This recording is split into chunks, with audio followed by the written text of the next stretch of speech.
Welcome back everyone, Dr. Sam here. So today I want to briefly talk about the medicinal uses and properties of coffee.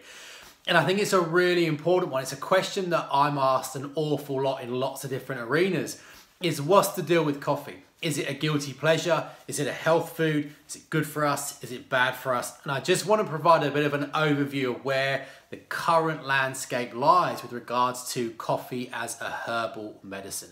As it stands now, coffee is the most consumed drink in the world outside of water. And that by default means that coffee is the most used herbal medicine in existence. It's also one of the most used health foods, superfoods. If we apply the criteria of a herbal medicine, what is a herbal medicine at base?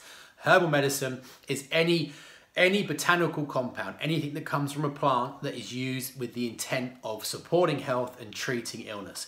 If we look at the definition of a superfood, any food that has within it a constitutional makeup that helps to transform health and prevent disease. If we apply both of those criteria to the coffee bean, what do we see? We see it fulfills those, and it fulfills them in bucket loads.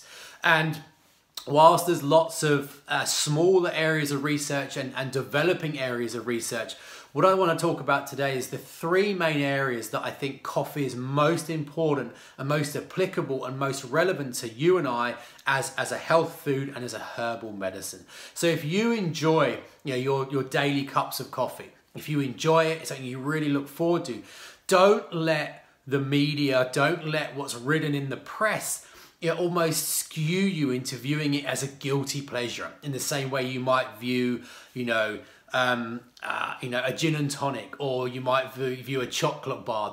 Coffee isn't that. Those things are good in moderation if they're under control. Alcohol, chocolate, sweets, they're fine in moderation. Okay, but coffee doesn't fall in that arena. Coffee is a health food that we should enjoy, not only guilt-free, but in the realization we're using something that's a real health tonic.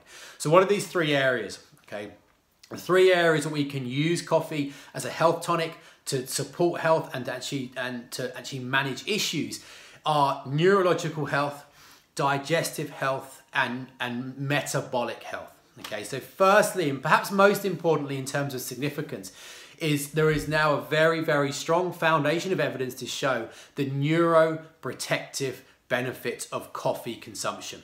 Okay, in a very significant way, not in an average way, not in an interesting but not necessarily important way, in a clinically significant way. We know that people who regularly enjoy good quality coffee, not talking here instant coffee, not talking here processed coffee, we're talking pure coffee, coffee beans, filtered coffee, percolated coffee, whatever it may be, real coffee. People who regularly enjoy real coffee have a statistically lower prevalence of neurodegenerative diseases like Parkinson's and Alzheimer's and dementia. We know that the evidence is compelling, the evidence is clear. So much so that there's a lot of lobbying currently underway in America saying that we should be looking to drink 2 or more cups of good coffee a day to help starve off, to help prevent the mechanisms that can lead to things like Alzheimer's and Parkinson's and dementia. Above and beyond that, as a neurological stimulant, we know coffee improves variables like psychometric agility, psychometric ability, memory recall. We know that regular coffee drinkers have sharper minds, better memory, better mental agility as they age to non-coffee drinkers because of the way coffee helps to stimulate and support the brain and neural activity.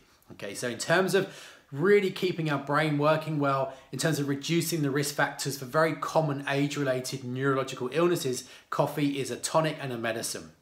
Secondly, digestive health. In the same way that coffee stimulates the nervous system, it also stimulates the gastric digestional system, the digestive system generically in the body. So what does that mean in real terms? It means that coffee, by drinking coffee, our appetite and our digestive mechanisms are stimulated. So that's really important, because what is a good diet? Lots of work and lots of research, obviously, about the importance of eating good food. But good food is only helpful and good food is only health promoting if the compounds found in good food, vitamins, minerals, fiber, antioxidants, flavonoids, all of these things, they have to reach the blood and reach our cells. How do they do that? By being digested, broken down and assimilated. So the more nutrients we extract from the food we eat, the more health benefits we get. Coffee stimulates an increased absorption of macro and micronutrients. So we get more gain through no extra effort of eating well. Okay. Secondly, and this is a really useful hack in many ways, coffee is a bowel stimulant. It stimulates muscular contractions in the bowel. So in terms of inducing a daily healthy bowel movement, coffee is exceptional. It is so effective at maintaining a healthy bowel movement. So if you suffer with constipation or irregular bowel movements, distension, bloating, cramping, coffee can really help to alleviate and remedy those.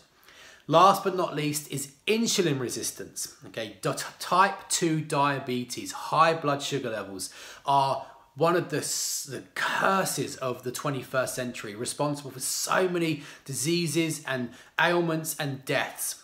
And what do we know about coffee? We know that regular coffee consumption reduces insulin resistance, which means regular coffee increases the ability of insulin to carry glucose into our cells. And through doing so, lower blood sugar, and in doing so, reduce the risk factors for type 2 diabetes.